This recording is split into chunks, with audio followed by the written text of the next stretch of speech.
everyone.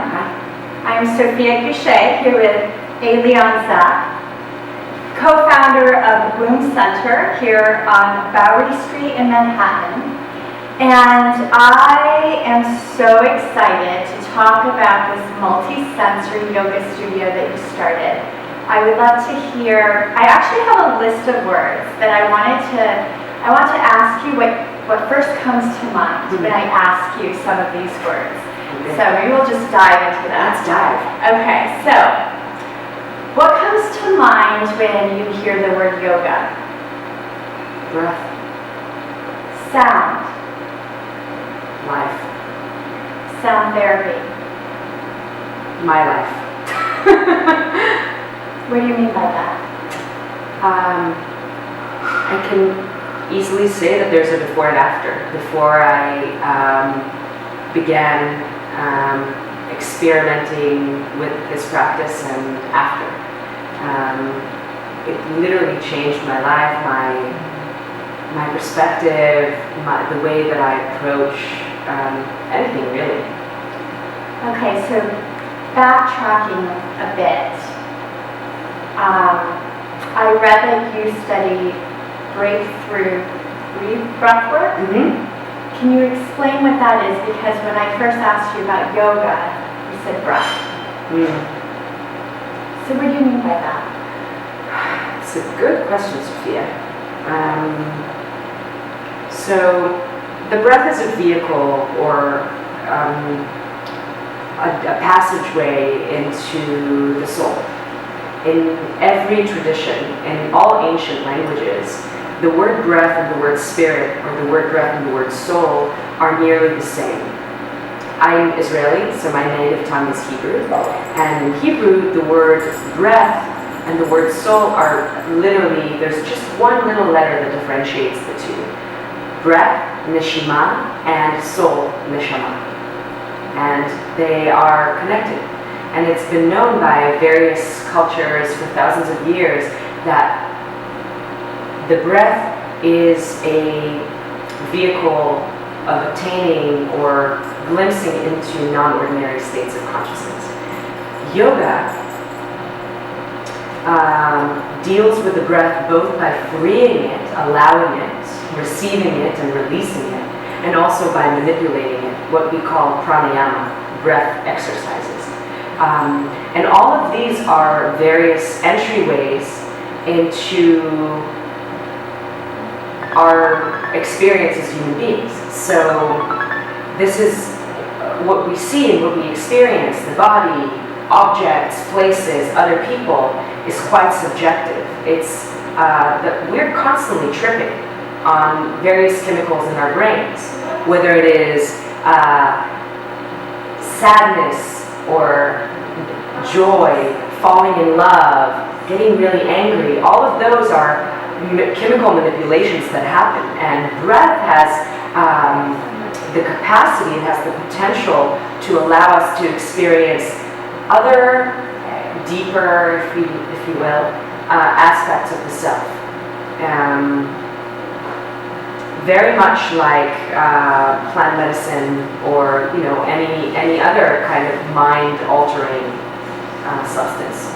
And breathwork, breakthrough breathwork, is a derivative of what is known in the West as holotropic breathwork. It's a breathing technique that was created as a format by Dr. Stanislav Graf, who's a psychiatrist. Have you heard of him? I have not. Okay, so I haven't heard of breakthrough breathwork. So it's a little more. Few people teach that. They all kind of try to do the same thing, but there are many branches, many approaches. I studied with Ashley Ledman, who teaches breakthrough breathwork, but I've also experienced the work of Dr. Stanislav Grof, and I've read his literature, and I'm very, very much inspired by his work. And he created this breathing technique that is held for 3 hours. It's basically circular breathing, kind of rapid, for about 2.5 hours. It incorporates, wow. Yeah, it's really tense. It's breath work, not the breath spa.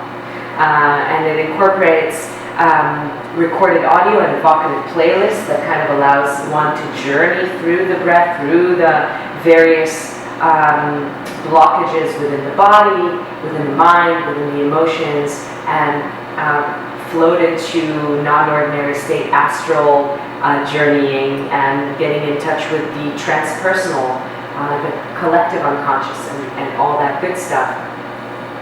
And this practice, his practice, Dr. Grafs' practice, was created after he and his wife were experimenting legally in the United States with LSD, and the government shut the research down after it became an illegal substance.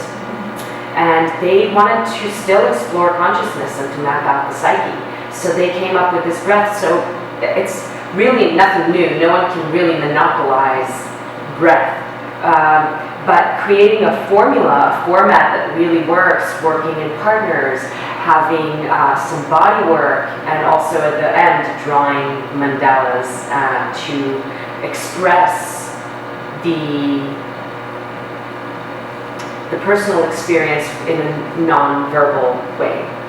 So I would imagine there could be many goals, or is there this one goal of trying to reach this altered state of consciousness? It's a really good question. There is no goal, and it's breathing for the sake of breathing. It's like yoga, it's a practice. 2.5 hours? 2.5 hours, so much can transpire, right? So it takes that long to alter? Well, no, actually, it can happen within 2 minutes. But the altered state, so to give you an example, if you walk in your apartment and suddenly your pinky toe hits the side of your bed, and from a state of complete normalcy, you go into this deep, sharp pain, that's an altered state of consciousness, yes. Consciousness is now completely transformed. So even in the span of 2 minutes within this breath work, things will shift around and change in the body. I like to equate it to, so the body holds the memory of not only what we've gone through in this lifetime, but memories from the womb, from our experience of growing up. The auditory cortex and the ear is the first sense to develop in utero, and we hear a lot. What have we heard? Memories that are not necessarily conscious memories from childhood. Everything is stored in the body. The body doesn't forget, even when the mind suppresses and represses and moves away from conscious awareness of some incidents in life, whether they are traumatic or non-traumatic. We don't remember everything that happened since the moment we embarked upon this life yet. But the body does not forget. So when we breathe in this way, it's kind of like turning on a fan in a dusty old room where we haven't visited all the corners of it for a while. And then all the dust begins to rise up to the surface. And the light of awareness is also there, because we're not breathing without awareness, so there's also the light of awareness. So suddenly we have light and we have air. And that brings into the surface all these things that might be hiding in the very corners of our consciousness and of our awareness. And this might transpire in our daily lives as pain, physical pain. You have some kind of sharp pain in your rib cage every once in a while, and you don't know what to equate it to. You don't know what to refer this to. And suddenly a memory comes up, and you feel, and you have this connection of the memory with the sensation, and something clicks. In traditional medicine, we see the worsening of the symptom as the worsening of the illness. But in energetic medicine, in yoga, in breathwork, in sound therapy, the worsening of a symptom is actually the beginning of the healing process. Because when we are not aware of something, it means you're on the way to a breakthrough. Exactly, right? When we're not aware of something, we can't start letting it go. We can't start the healing process. But when it comes to our conscious awareness, we can begin to move through it. So this is it's not only about, having a powwow with the spirit guides and, all the good stuff. It's also kind of muddling through the darkness and not only higher states of consciousness, but also really getting in touch with everything that is very much earthly of this planet, of this life, that hasn't had the opportunity to be fully processed and digested. It's interesting. It's an opportunity, we keep moving forward in life, starting from conception, and this is an opportunity to go back and revisit with a more mature perspective and hopefully more tenderness and compassionate to help bring, of course, as you go through life, it's not always good, like a mean incident on the playground in kindergarten, and to go back, I could see there's stress and tension and maybe some fear that stays with you whenever, anything reminds you of that encounter, and to be able to just go back, revisit it, work through it, it then doesn't have power. Really, we are the experts on ourselves, so it's really a form of therapy that we begin to become not only the mature adult in this relationship between us and ourselves, not only our mother and our father reparenting, becoming our own best caretaker, but also embodying the curiosity and the excitement of a child, knowing that we are safe in the confines of our house that embodies our spirit, that body, knowing that anything that might transpire is there for a reason. It's not a magic pill that we take and we don't know what's happening. It's breath that moves through emotion, mental blockages, and allows us to transcend. And it really requires the curiosity and kind of courage, unconditional courage that the child has, that our inner child still has, in the desire to be well and to be happy and to feel just happy for no reason, for the little things. So how did you come to name your studio Woom Center? It's a good one. Oh, change of plans. This is what it's like inside the womb. Inside the womb. So I worked with my sister. My sister is first of all, my best friend, and also the creative genius behind all the graphics and all the design that we have here at Woom. And when we first, 4 or 5 years ago, were starting to talk about the concept and what's going to be here, we started throwing out a bunch of different names, and then she said, look, you can use a word that's already there, or you can find a new word and make a new word up. Like Google. Google is a new word and now it's a verb. We use it all the time I think it's also part of Merriam-Webster dictionary, Googling things. Yeah. So I was like, oh, I'm feeling this idea, let's make a word up. And then she said, okay, let's brainstorm. Just throw some words at me that for you would embody this idea of the space that you're creating. And I started throwing ideas, throwing concepts around. I told her, it's like a room that's closed to the outside world. You walk in, it's like a womb enveloping you in sound and beauty. You step into it and you're no longer connected to the outside world. And you come out of it reborn. You come out of it a little bit different, with insight, and you feel like you're ready to take on the world. And she said, wait a second, Woom. And I said, I'm not going to call the space Woom. And she said, wait, W-O-O-M. And then it finally clicked, because not only is it, obviously when you hear the word womb, you immediately think of womb. And of course, there's a relationship. It's a place to resurrect, to connect into oneness, to be reminded of that oneness. But also, it's whole.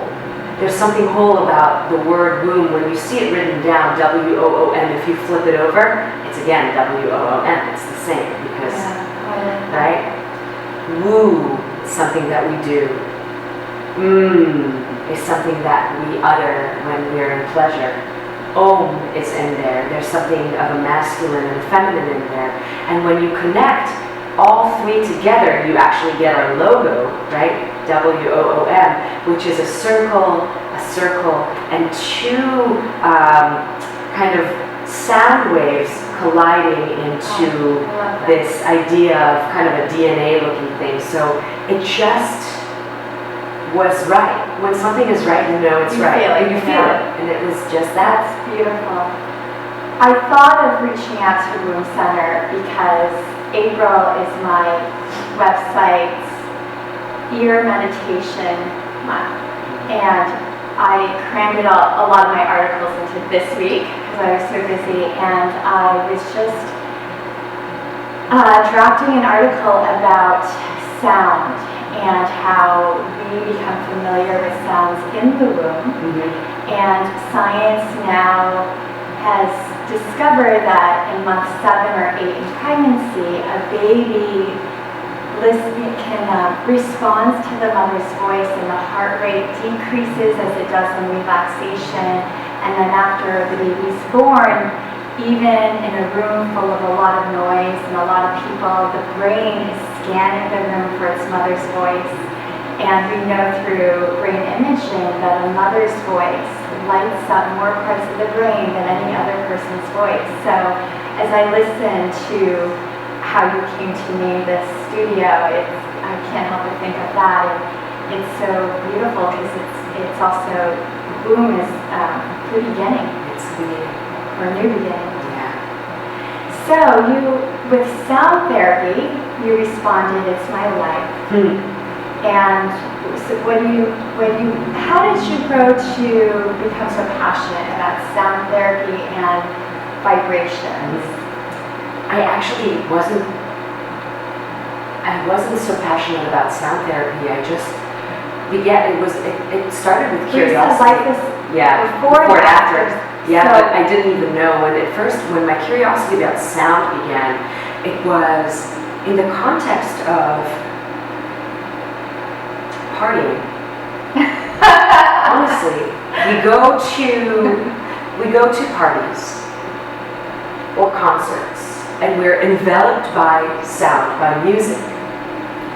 And the body begins to respond without us wanting it to respond. When we hear a beat, we can't help but respond to it physically. I was wondering why. And how does this benefit us? If we are in a room with a bunch of people dancing, why do we do this? There's no reason, but yet there's so much pleasure. There's no end goal, but there's so much communion in the dancing. And syncing with other people. Yeah. It's entrainment. We are entrained by music, by drumming, by beat, and I really wanted to explore this idea of not only having the sound enveloping. If you go to a very good club that was very well invested in the sound system, then you'll feel the music differently than just a couple of speakers in the end of the room. You'll feel the difference. What would happen if we take this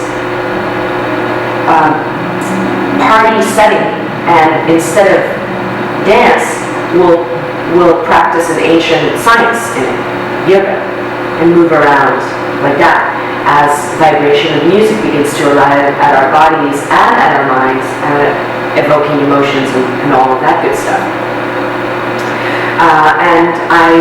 And I wanted to know if this was a thing. Who should I consult with about this? Is it a neuroscientist? Is it an orthopedic surgeon? Or do I want to know what's happening to the muscular skeletal nervous system? What's happening to the brain? Is it a brain surgeon? And is it even a thing? Is to about this. I became obsessed. And I started sharing this with my friends. So I'm obsessed with this now. And then one of my friends told me, oh, good, I know just the person for you. And she referred me to who then became my teacher, along with my husband, who's my partner, David, Alexander Tanous, who's an ethnomusicologist, sound researcher, and sound meditation facilitator. I went to a sound meditation with him shortly after that introduction, in which I was blindfolded on a Brooklyn warehouse floor with 100 other people, and it's not, because it was a non-ordinary experience, it's very difficult to put it into words. It was mystical. It was a mystical experience that I had via a deep listening. And this deep listening enhanced because Alexander, the way he facilitates, and now the way we facilitate sound therapy, is not sound bath. It's not laying down and just letting sounds wash over you as I take a nap. It's a deep listening experience. And within the sound, I seek insight into myself, and from myself into the universe. So not only was it a visceral experience very deeply, hearing the gong for the very first time, allowing the modes of various chimes affect my emotions and kind of play me as if I've never heard anything before. It was this kind of primal beginner experience. And also hearing my own self, using my own voice for the very first time in a way that allowed me to hear so clearly and create with no end goal, and play and ponder and contemplate with my own voice in a way that I've never ever done before. And I've used my voice. I was a child actor and a singer, and I've never felt my voice being so open, so effortless, and so playful, so deep, so fearless ever before that experience. It was an opening. It was a gate that opened, and it became my life's work. After that experience, my husband, David, came to pick me up, and he said, so? And I said, well, I don't know about me, but I have a feeling you'll be doing that for the rest of your life. Wow. Little did he know, now we have a little nickname for him, Gong Daddy. So he became Gong Daddy. And yeah, he's taken his studies very, very deeply, and he's very immersed in it, and I'm very immersed in it. Each of us in our own way of approaching it. So I don't know anything really about gongs. I've seen it in some Chinese restaurants, and have you experienced them before? So I came to your studio soon after it opened, and I remember I came to more than one class, and my first experience with a gong was in that class, but I didn't understand what was going to happen, and I didn't know anything about it. I was lying down, my husband was with me, and we were lying down at the end of class, and the gong was the vibrations were so strong, and the soles of our feet were facing this way, and I could feel the vibrations move through the soles of my feet, up through my body. But I'm sure, I have no idea what ancient thoughts are on the uses and benefits of gongs and their different sizes. So I'm sure, just like with the bowls, they're different pitches. So can you give like a brief? Very brief, yeah. So the gong is a metal instrument, and the various diameter gives difference in amplitude, so volume and surface area that it can cover. So in a small container, you wouldn't want to have a huge gong, and in a huge container, you wouldn't want to have a very tiny gong unless you're going very closely to the people too. Sound is comprised of fundamental note and overtones.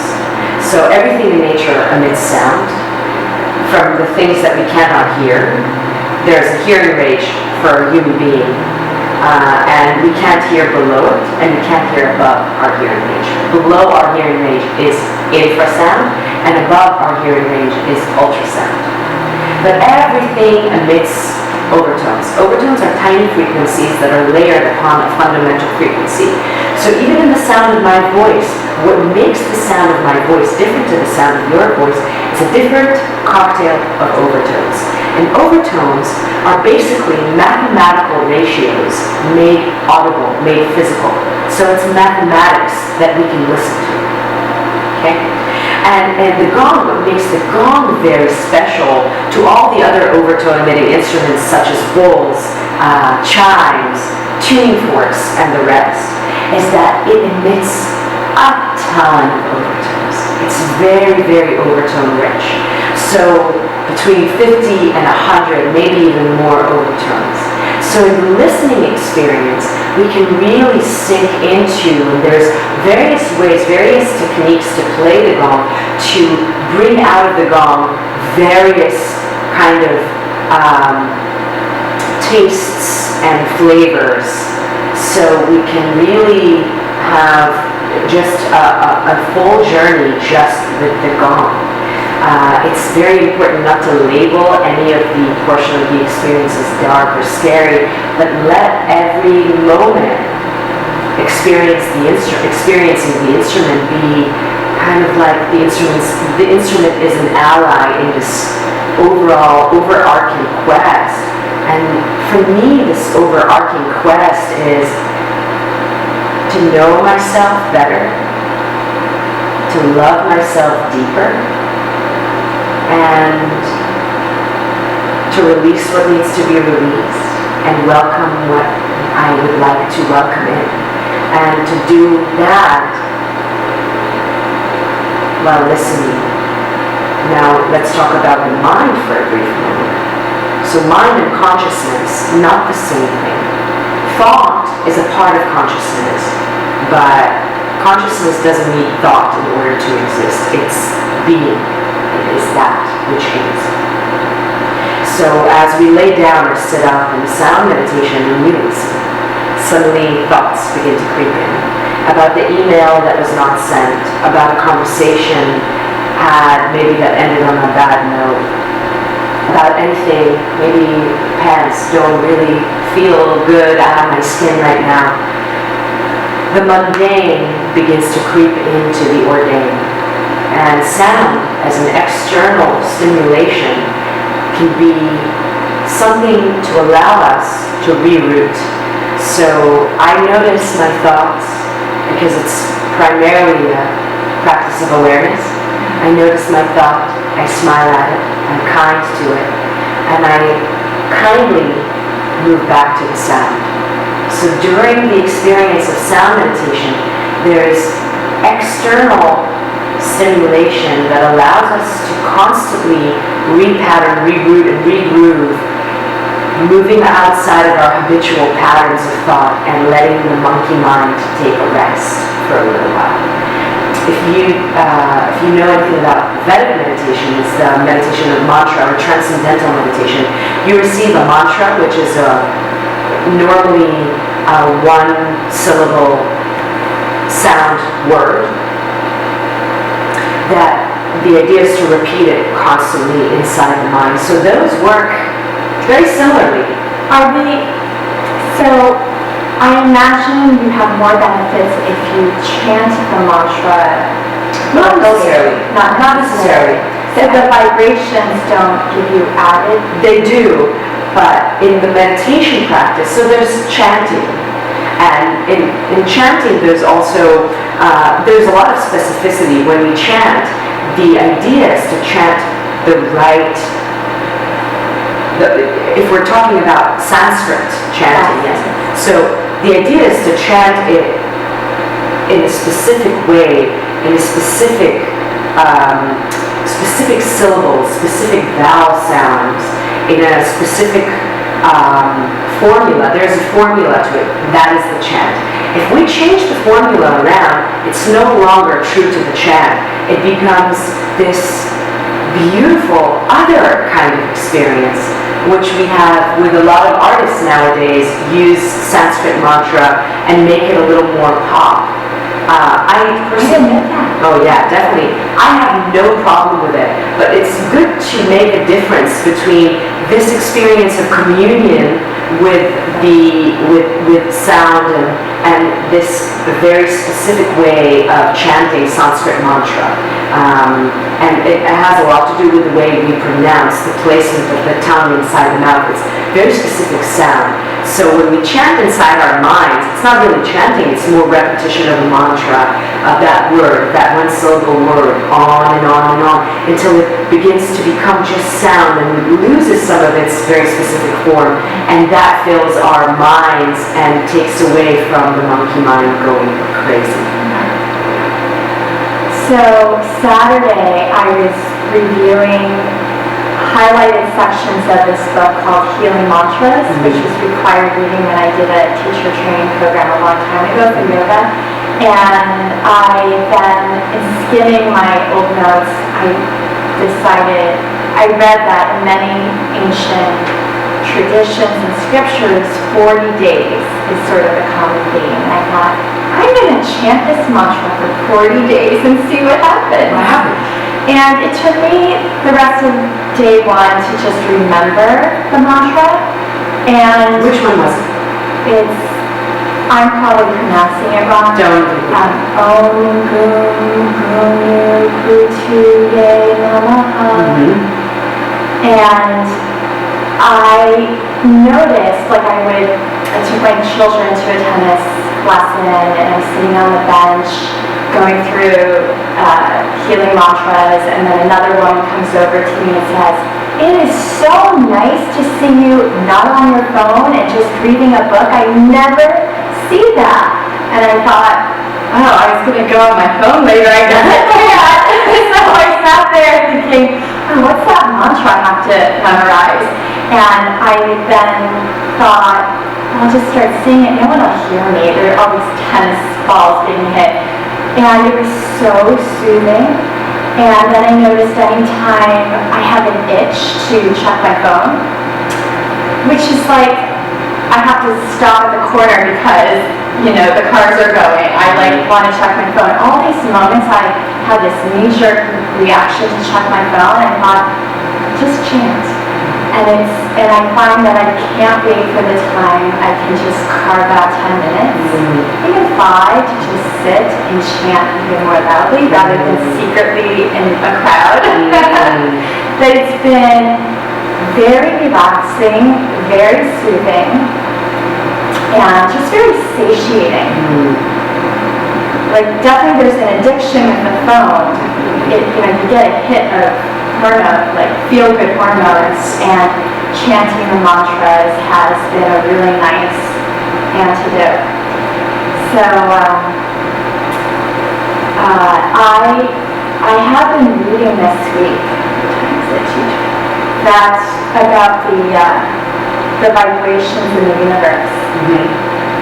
That the sun, the planets, everything in the universe gives off a vibration, which was really interesting. So as I've been chanting this mantra, I've been wondering if, I've just been wondering a lot more about frequencies and vibrations. And so there are always vibrations, and then isn't everything just like a manifestation of energy, whether it's light, visible light, or sound, or temperature?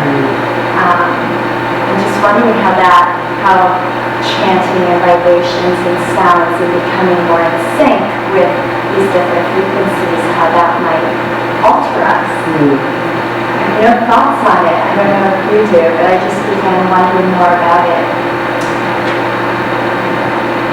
I think that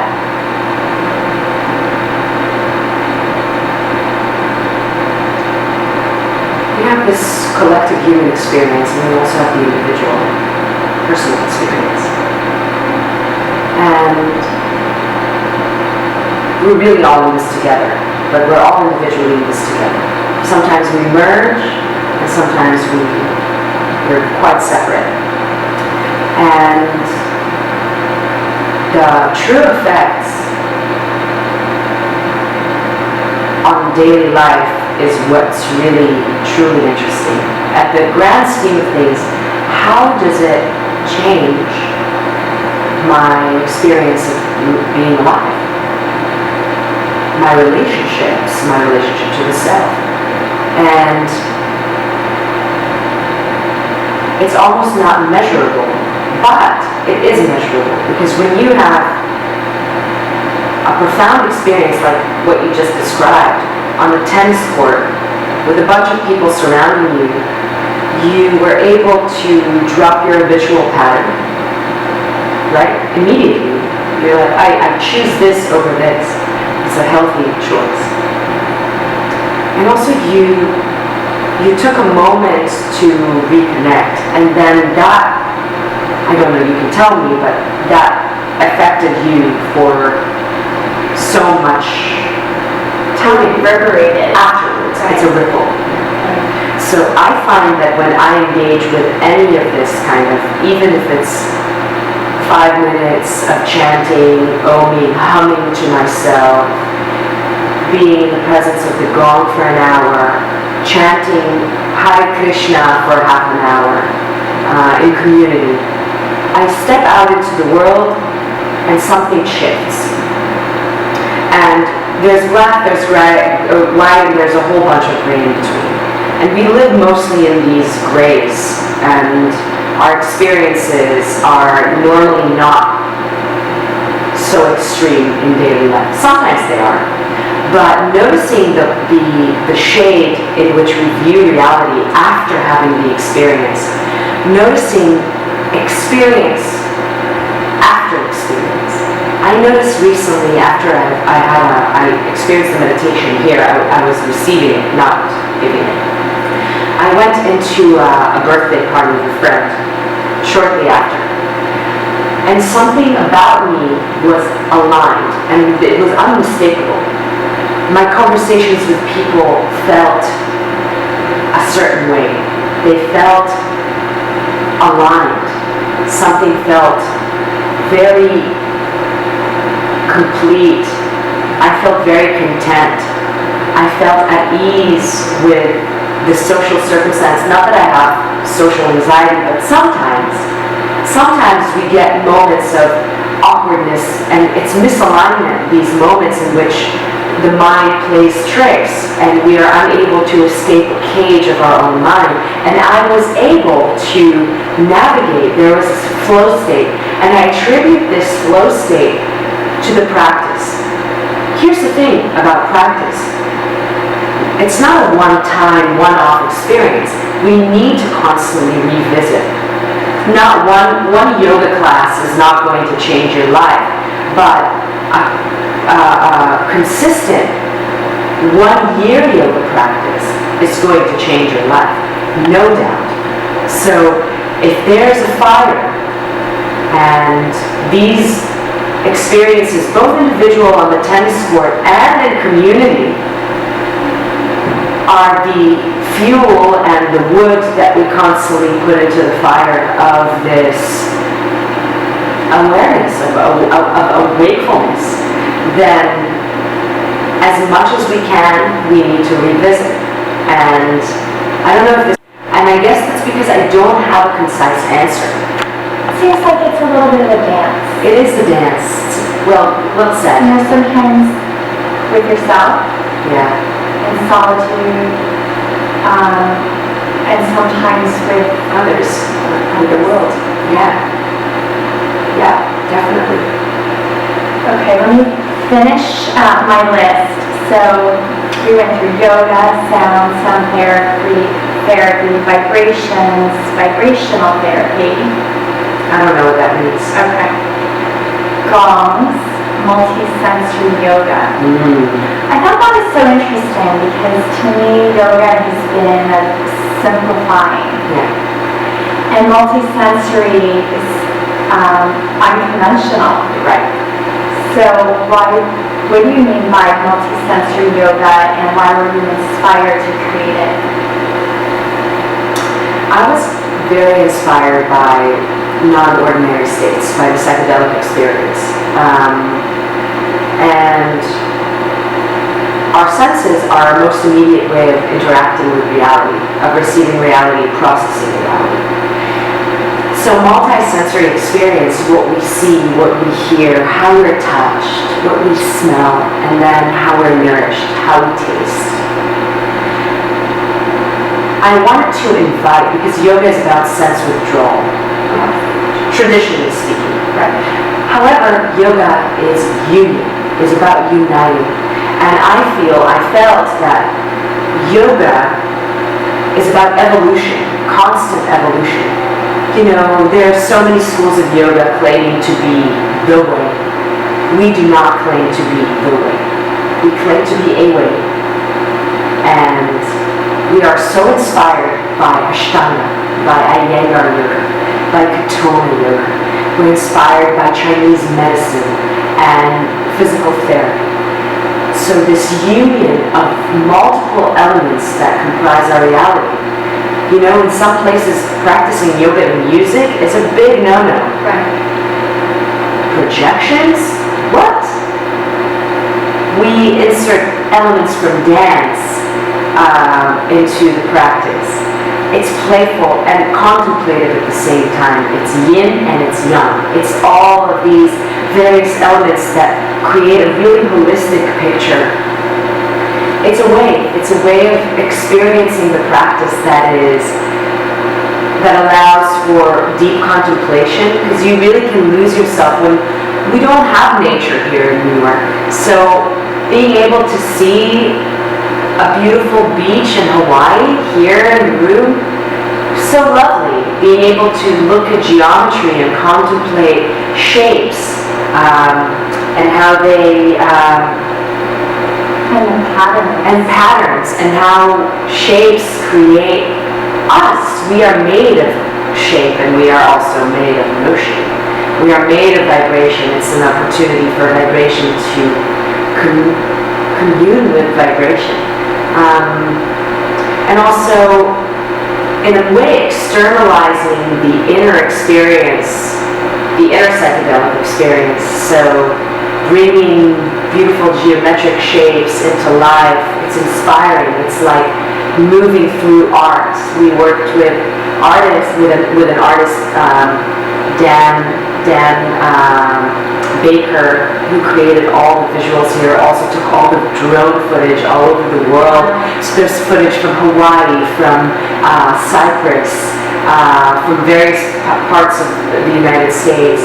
When creating the methodology of the Woom yoga experience, I worked with my absolute favorite teacher in the world, Francesca, who is an artist and a therapist, an alignment therapist. So there's so many elements coming together, and the idea was to make it into one seamless experience, that every detail is thought of, and listening plays such a big role. So you could as easily not see the teacher and be able to follow what's going on just by listening, because our 3D sound system envelops the practitioner in sound that is both the music, the carefully curated musical selection of each experience, but also the sound, the voice of the teacher that travels around the room in every corner. So you don't really need to look around and see what are they saying, huh?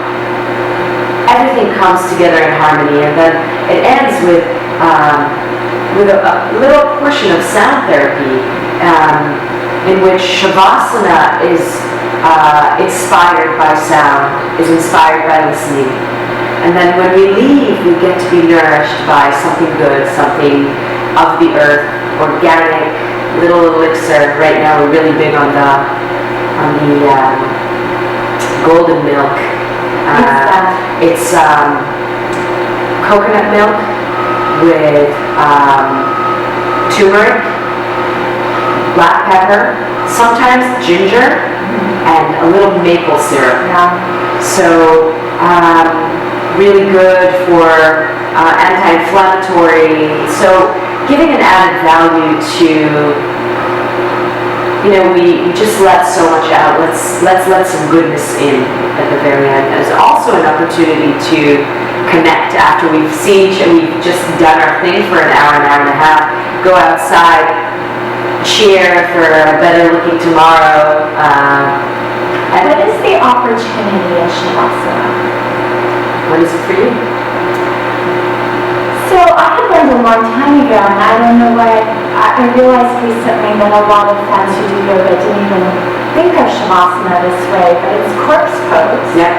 So whenever I'm in Shavasana, I think, what do I want to let go of? Beautiful.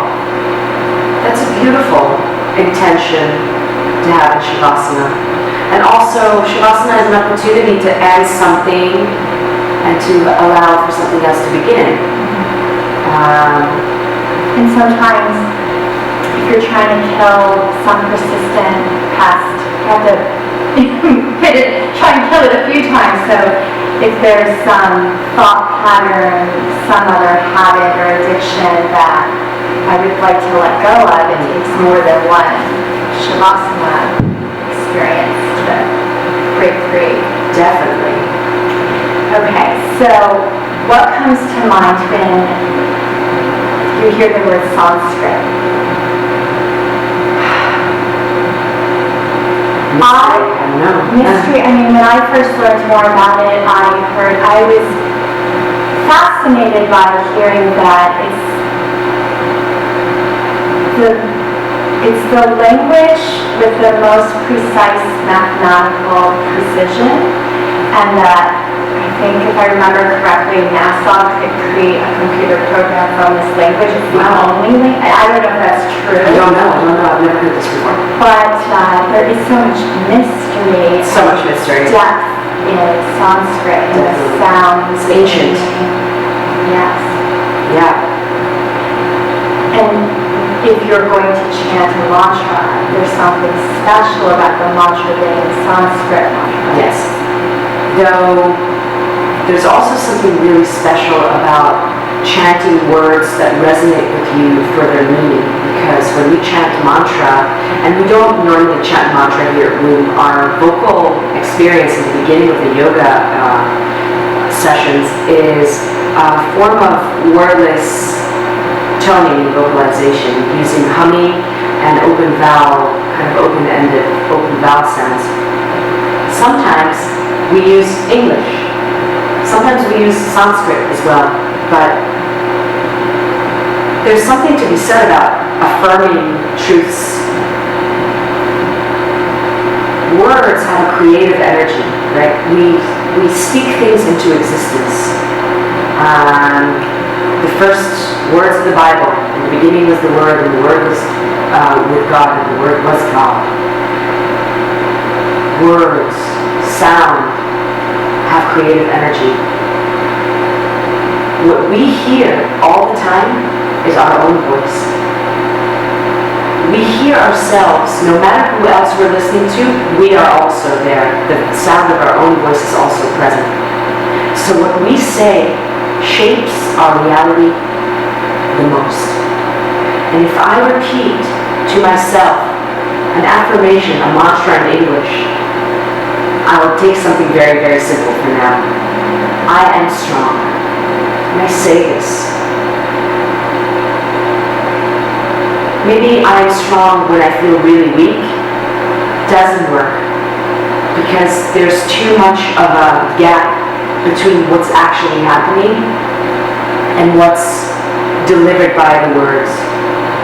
So I find something a little closer to my reality, something that I can really believe in, because as my own guide, I am the mediator between the desirable state and the current state. So let's say I come into an experience of chanting, really angry, and I say, I am calm. I'm not. Maybe you'll become calm. But what if I say, I know I soothe myself. I soothe myself. I soothe myself. And then slowly I believe, I know I can do this. This I can do. Saying I'm calm, I don't believe in this. But saying I soothe myself, yes, I've done this before and I can do it again. So Sanskrit is ancient, sacred, mysterious. The meaning of the words often is secondary to the sounds of the words. When we use our own language, the language in which we speak and in which we bring things into existence, right? If we talk about the chakra system, the throat chakra sits right on top of all the other chakras, aside for the third eye and the top seventh chakra, crown chakra. But it's really, it brings manifest. The voice brings manifest. Or manifests rather, everything from below it, brings it into existence. It's the mediator between the mind and the heart. It's right in between. It's the mediator, the channel, right in between those two. And it has the capacity, when it's in truth, to be just that, an expanded mediator of the truth, of both truths. Because the mind is not the enemy. It's like the bridge. Yeah, the bridge between those two. So Sanskrit, for its sound aspect, and actual words in your native language, for the meaning, for intention, for the intention aspect of things. I find both of those to be so valuable. So valuable. And if you love music as I do, for instance, and you listen to your favorite artist, you start dissecting the words that they have taken carefully written down as lyrics to a song. Those become mantras.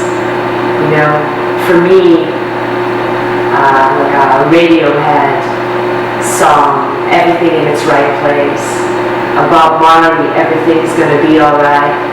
Those are mantras. Everything is in its right place, even when it feels like not so much. And everything is going to be all right at the end, because the universe has its mysterious ways. We're just here to witness and observe. Sometimes it's hard to just witness and observe, but I think for me, it's what I now, especially now in this stage of my life, what I really seek is to become more of the witness. Okay, 4 more. Tell me. Do we want to Change it up. change it up? What are you feeling? Maybe like a little breathe. What do you think of when you hear New York City vibrations? I love the city. It's intense. It's intense. We get traumatized, I feel, on a regular basis here in New York by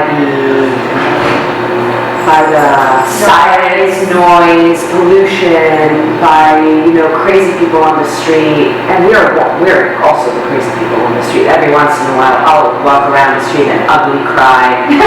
But I've seen parents mistreat their children on the streets of New York, and that's sonic component. I feel affected by it. We receive all these things and then we store them, even if we're not aware of it. But we also see tiny or large acts of kindness, incredible art surrounding us. The most creative human beings in the world flock here. If they don't live here, they want to live here, or they visit here, right? So we're constantly surrounded by art, by creativity of the highest degree, and also by the deepest darkness. There is poverty and filth and Everything amplified, everything concentrated. Exactly. So when I think New York vibrations, I think of all of these things. The good, the bad, the beautiful, and the ugly. All of it. Yeah. Amplified. Yeah. What about nature's vibration? Oh, I miss it. I'm going next week. Next week. I'm going to see some nature. It's the same as we are. It's we are the water, we are the fire, we are the wood, we are the sky, we are the same. We have the same. We are comprised of all of those. So I think that's our natural state in many ways, to be in nature, or at least escape into it every once in a while, even if it doesn't feel. It's like going home. It's like going home. Gotta go home. And then coming back to New York is also going home. Anyways, it's funny. It's funny. But yeah, being around water is, for me, the best.